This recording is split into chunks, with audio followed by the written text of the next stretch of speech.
Salam sejahtera, terima kasih kerana bersama dengan saya di Nazilin Unity Channel. Adakah Syed Saddiq Syed Abdul Rahman akan dipenjarakan? Adakah Syed Saddiq Syed Abdul Rahman akan masuk penjara lagi? Tuan-tuan dan puan-puan sekalian, ini keputusan pendedahan di mahkamah yang mengejutkan ramai pihak. Kata pendakwaan, Mahkamah Rayuan salah analisis pertuduhan kes Syed Saddiq Syed Abdul Rahman. Pihak pendakwaan memberitahu Mahkamah Persekutuan hari ini bahawa Mahkamah Rayuan tersalah analisis Seksyen 403 Kanun Keseksaan menyebabkan Syed Saddiq Syed Abdul Rahman dibebaskan daripada kesalahan menyeleweng dana pada Jun tahun lalu. Timbalan Pendakwa Raya Ahmad Akram Garib berhujah bahawa penghakiman Mahkamah Rayuan yang melibatkan seksyen itu adalah salah dari awal, memandangkan ia menganalisis kesalahan itu sebagai penukaran dana untuk kegunaan sendiri dan bukannya menyeleweng dana seperti yang dinyatakan dalam peruntukan itu. Jelasnya, hal ini menjejaskan keseluruhan pertimbangan Mahkamah Rayuan dan memutarbelitkan tindakan bersalah dan niat jahat di bawah seksyen itu yang membawa kepada kekilafan dalam pelaksanaan keadilan. Mahkamah Rayuan telah mengubah keseluruhan pertuduhan sebagai satu penukaran untuk kegunaan sendiri dan memutuskan bahawa kerana dana tersebut bertujuan untuk kempen pilihan raya dan oleh itu ia adalah miliknya. Alasan itu bukan sahaja mengubah sifat perundangan pertuduhan itu, tetapi juga bercanggah dengan struktur berkanun dan pihak berkuasa yang telah lama bertapak mentafsir seksyen tersebut.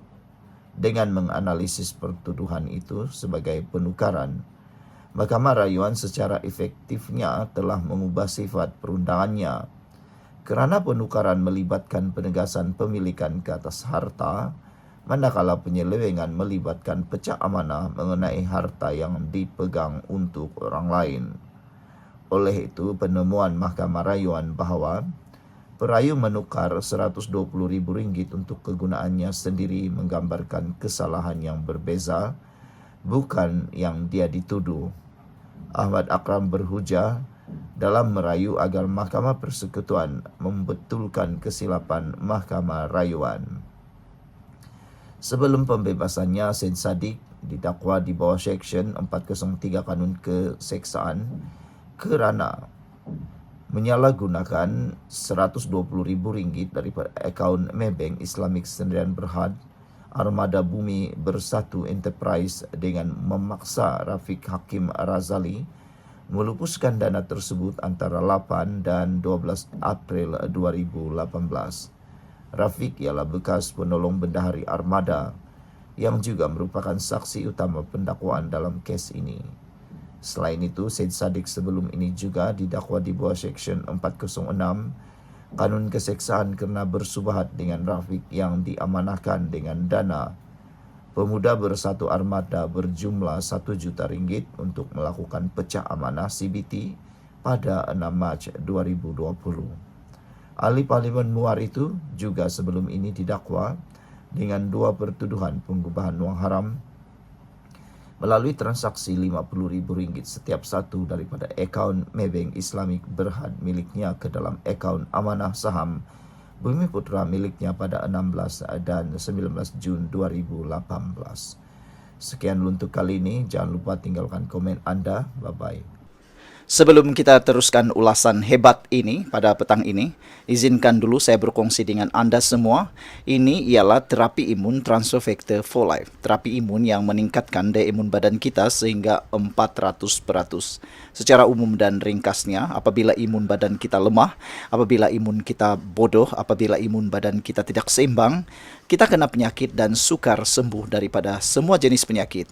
Imun badan yang tidak seimbang juga menyebabkan kita kena autoimun. Tuan-tuan dan puan-puan sekalian, apabila imun badan kita jadi kuat, bijaksana dan seimbang, imun badan kita lah yang akan menyembuhkan semua jenis penyakit yang ada di dalam tubuh badan kita. Terapi imun ini mendidik, mengajar, menguatkan dan menyeimbangkan imun badan kita. Sebelum ini, apabila imun badan kita jadi lemah, bodoh dan tidak seimbang, imun badan kita gagal untuk menghapuskan semua akar penyakit yang bertumbuh di dalam tubuh badan kita. Apabila imun badan kita lemah, akar penyakit akan tetap bertumbuh, berakar dan bersarang di dalam tubuh badan kita. Jawapan kepada kesehatan yang optimum ialah peningkatan daya imun badan, penyeimbangan daya imun badan, dan menjadikan imun badan kita bijaksana. Apabila imun badan kita jadi bijaksana, maka kita sehat.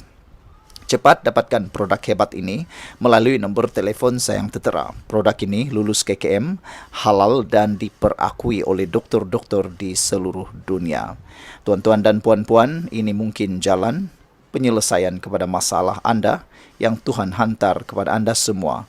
Mungkin Anda sudah berdoa bertahun-tahun untuk masalah kesehatan Anda, dan ini jawaban yang Tuhan hantar untuk Anda semua. Jom kita sambung berpolitik lagi.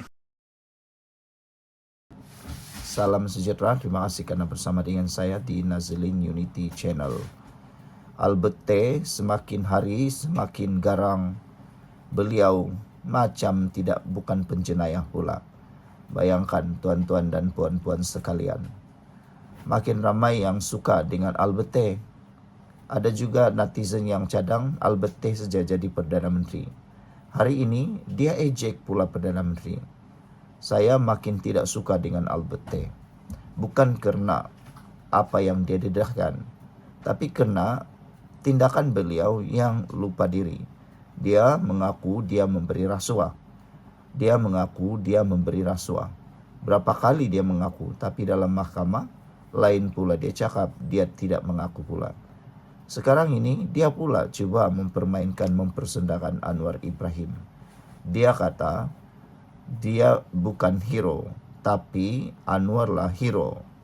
Ahli perniagaan Albert T yang mendedahkan skandal perlumbungan di Sabah menegaskan dia bukan wira, namun dia mencabar Perdana Menteri Anwar Ibrahim jika dia gak layak menyandang gelaran itu. Saya bukan hero, tapi adakah anda wira? Soalnya pada satu kenyataan.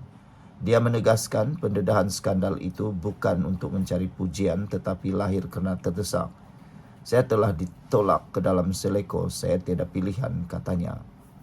Saya telah diberi amaran agar tidak pergi ke SPRM dengan bukti yang kukuh. Jadi saya terpaksa beralih kepada media, katanya.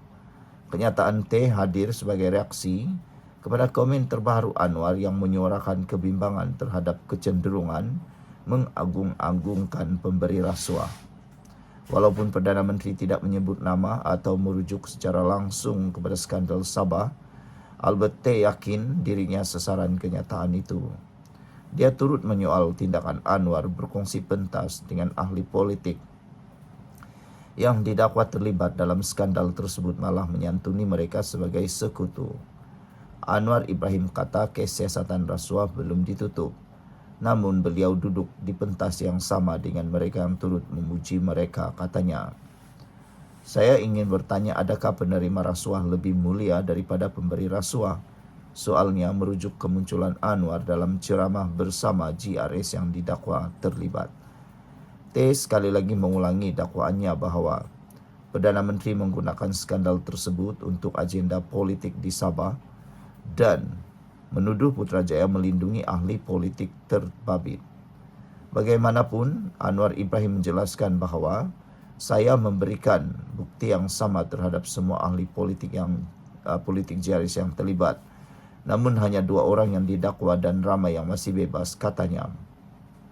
Kata Albert T, saya hanyalah seorang ahli perniagaan seperti yang dikatakan oleh Rafizi Ramli, mantan timbalan Presiden PKR. Saya terpaksa mematuhi budaya memberi rasuah yang berakar umbi untuk menjalankan perniagaan di Malaysia. Ia bukanlah sesuatu yang saya banggakan, katanya. Saya bukan seperti Anwar Ibrahim. Saya tidak menghabiskan masa 27 tahun yang lalu menjelajah seluruh Malaysia dan dunia bercakap tentang pembaharuan dan memerangi rasuah, tambahnya lagi. Dalam podcast minggu lalu, Rafizi ketika ditanya mengenai Albert T yang dilabel sebagai wira dan pembocor maklumat berkata, dia tidak bersetuju dengan gelaran itu walaupun mengakui amalan rasuah seperti itu sudah menjadi kebiasaan dalam dunia perniagaan tempatan. Sementara itu, Albert T. melahirkan kebimbangan bahwa sesuatu yang buruk mungkin berlaku terhadap dirinya atau keluarganya susulan dakwaan terbarunya. Saya amat risau tiba-tiba terjumpa Dadah di dalam kereta saya atau saya ditangkap dan dituduh lagi ke mahkamah dengan pelbagai aniaya, katanya. T lantang mengecam Jares dan PH sejak November lalu selepas mendedahkan pelbagai video, tangkap layar dan dokumen. Sekian dulu untuk kali ini. Jangan lupa tinggalkan komen Anda. Bye-bye. Terima kasih tuan-tuan dan puan-puan kerana sudah menamatkan video ini dengan baik sekali. Saya ingin kongsikan beberapa buah buku yang sangat menarik. Ini saya sisipkan. Yang pertama, Muslihat Mahathir.